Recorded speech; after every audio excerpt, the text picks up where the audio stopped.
if it's based upon money as a concept of development, do you see what I'm making? If money defines growth for you, you're going to need money from the largest spending, 14 largest spending power in the world. So now they're coming back over here and setting up more businesses. When we were supposed to go on, we were supposed to be able to go on off into heaven one good time to Israel. That was supposed to be heaven on earth. That was the promised land. That it prophesies in the scriptures that we're going to go back to Israel and it's going to be the Holy Land. Well, so holy, why y'all coming back over here? Setting up businesses. Because they saw the flaws themselves in that. A lot of the Nuwaubians became Moors after Dr. York fell. After that situation went down. Because they were trying to find a better solution. But the Nuwaubians were efficient Moors. Because I'm telling you, I joined the Moorish Science of America off information that I got from the Nuwaubians. So they were efficient Nuwaubian Moors. They were very efficient. They knew about all the different aspects of the Moors, the Washita with the Empress. They knew about the Moorish Science of America, Noble Drew Ali. They had a multifaceted perspective of Moorish science. You won't even get that in the Moorish Science Temple today. You'll get religion. You'll be like you're sitting up in church. Dr. York didn't give you church. He gave you the information so you can study for yourself. It's church what Noble Drew Ali left. It's a church. Go up in there, they humming tunes and singing. When the prophet found me and put his arms around me, it's a church. Praise Allah. It's a church. Praise Allah. If you go to the old ones, it's a church. So my point is that he was efficient at Moorish science. Don't think because he went down, it's not that he was inefficient at Moorish science. Moorish science is inefficient. If we don't look at it from the perspective of being a scientist. You can't keep making the same mistakes over and over again. The sovereignty thing does not work. When you go tell them about some of them about it, oh, your sovereignty thing's not working. Oh, you didn't file your paperwork right. You didn't put UCC at the end of your name. You didn't dot the I. Did you sign it in red? See, you were supposed to sign it in blue. They plan these strategies because they're scam artists. They want to get your money to sell books and charge you all these damn legal fees and DVDs. And you're going to just be standing in front of the judge, walking around in circles. Do you understand the point I'm making? Because it's not working.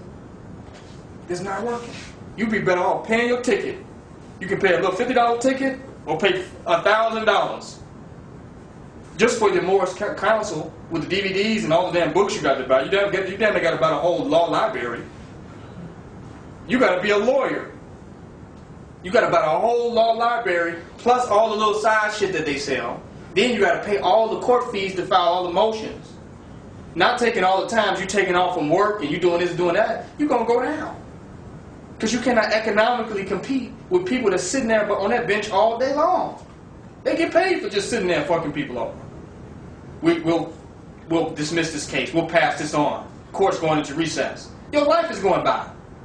And he's sitting behind a bench in a damn dress telling you your destiny. And they're acting like this is somehow right. This is somehow legal and this is somehow just. So my point is that's never going to work. Come out of the Europeans' reality and system. See that as what it is. It's nonsense. And they say, well, they want to uplift fallen humanity, but humanity only means people that are Moors. That means if they beat this guy up, you tell them, you know, they beat this brother up. He was over there in Inglewood and he got beat. And they'll say, well, it's because he didn't have his nationality. Are you serious? Literally, they'll tell you that. It's because he didn't know who he was. He didn't have his nationality. If he had his nationality card, they wouldn't beat him. Well, why are there so many Moors in jail? With L's and Bay. Go look under the Chicago, list of all people in jail. You get to type in their last name, type in L, type in Bay, and watch how many people come up.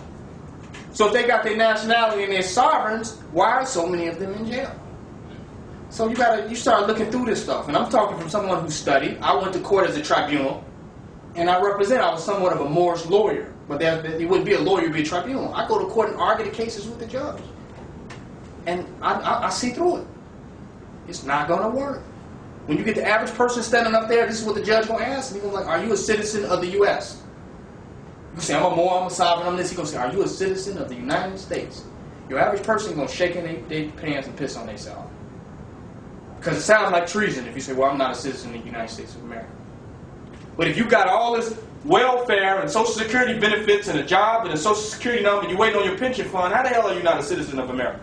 you might as well pay that damn ticket and go on back to work. Do you understand what I'm making? If you really want to give up America in the United States, you got to give up Americanism. If you are tied and working within the system, you are it. You are a part of it. There's no separation from you and it. You can't be on both sides. Police used to come and get me when I was in Hyde Park a long time ago. They said, you know, where's your address? Where do you live? I live everywhere. By the time they get through going through this with me, they have to let my ass go. Because I'm not in the system. I'm not in the systemized way of thinking. They say, well, you should have an address. Do you mean that? Is that something going to put me under the jurisdiction of this county or state? I don't have an address. So now they can't justify jurisdiction. They can't take you out of your area because you don't have an area. They don't know how to deal with you. So you can gain the mindset of elevating your consciousness to a certain level where the white boy don't know how to deal with you. You'll sound crazy to him. Oh, this nigga crazy. You understand the point I'm making? And that's good. We want to look intelligent to the white boy. Your enemy should think that you're out your mind. Do you understand the point I'm making? We sound improper and you speak good. You sound like a good Negro. We should sound crazy to our enemies. But we want to be accepted by him. Look how intelligent that I am. Look how smart I am. Look how I'm talking to you. I know your laws. Well, nigger, you know that you're innocent until proven guilty, and we're going to lock your ass up right now. Yeah, I know that. You have a right to remain silent while we beat the fuck out of you? I know that too, sir. I studied that in school. So you think that this is a privilege. This is a benefit. You have a right to remain silent, so anything that's said against you is going to be used against you. If you open your mouth, even what you say is going to be used against you. And that's somehow justice. And then we say this is civil rights. These are your rights that you have. Anything you say is going to be used against you to oppress your dumb ass. This is legal. So my point is, his system is illegal. There's no law there. When you a redneck pull you over who hate black people, I don't care how many sovereignty identifications you got. You can have a stack of paperwork this thick. You're gonna say, you know what? I didn't really do my law classes in college, or I don't know anything about this. Tell this to the judge, and you're still sitting in jail with the rest of the Negro, blacks, and colors waiting for your damn court date. You're gonna be cellmates with Negroes, blacks, and colors, all in the same cell. They don't have a cell for Moors. You understand what I'm making? In a cell for blacks. They put Moors, blacks, Nuwaubians, Hebrew Israelites, all of them in the same, Muslims, Black Panthers, all of them is in the same cell. There's no difference. The European hates them all the same. So we got to unify them out of the concept of Negro, black, colored, any of those descriptions. We need to teach them the greatness of their history, but not from a limited perspective. Yeah, you're a Moor. We did some great things in Spain and Cordova and Australasia. Yeah, we the Moors.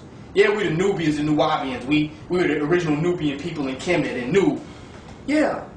Yeah, we the Cometians. Yeah, we the Hebrews. We the Sudanese. We the Songhai people. We Timbuktu. We the Shaka Zulus. We all of them. And that's why we're so great.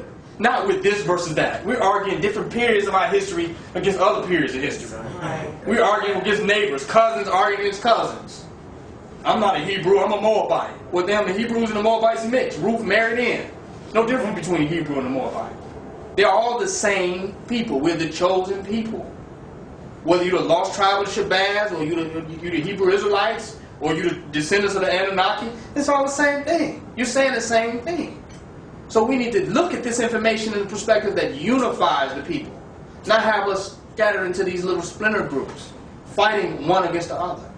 And my point is that, to be honest with you, you don't even have to deal with that.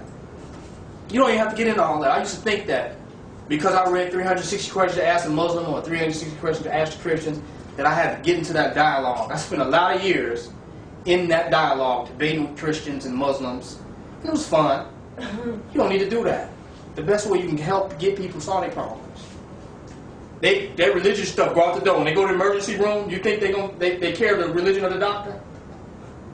If you can help people, you can transcend the religious illusions. Because no matter what religion they are, okay, Kwame Ture was a socialist.